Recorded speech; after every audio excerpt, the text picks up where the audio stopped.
আচ্ছা, নিচে প্রশ্ন কিন্তু পেরিটোনিয়ামের কিন্তু অ্যাটাচমেন্ট এক জিনিস, মানে কানেকশন এক জিনিস আর অ্যাটাচমেন্ট এক জিনিস। অ্যাটাচ না, বাট কানেকশন আছে, তার মানে ওর স্পর্শ আছে, বাট সে নট কানেক্টেড।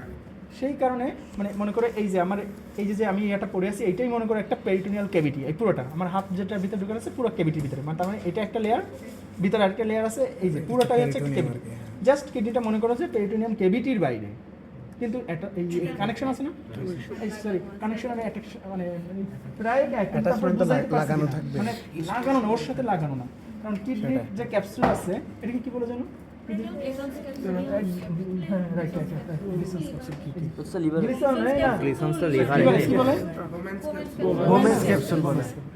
আচ্ছা, এই যে ক্যাপসুল আছে, ঠিক আছে, এই যে উপরে যে ক্যাপসুল আছে, ঠিক আছে, এটা কিন্তু তোমার পেরিটোনিয়াম থেকে আসতেছে না, ঠিক আছে, নট পেরিটোনিয়াম, আর এটা কিন্তু নরমাল ইভেন অনলি ক্যাপসুল বলো। তাহলে আমি এটা বুঝতে পারছি তো, এই হাইলাস কোন দিকে থাকবে, ক্যানিয়াল কোনটা, কর্ডাল কোনটা, এটা কোন কিডনি, রাইট কিডনি, তাই না? চলো এবার একটু লেফট কিডনিতে চলে যাই। লেফট কিডনিতে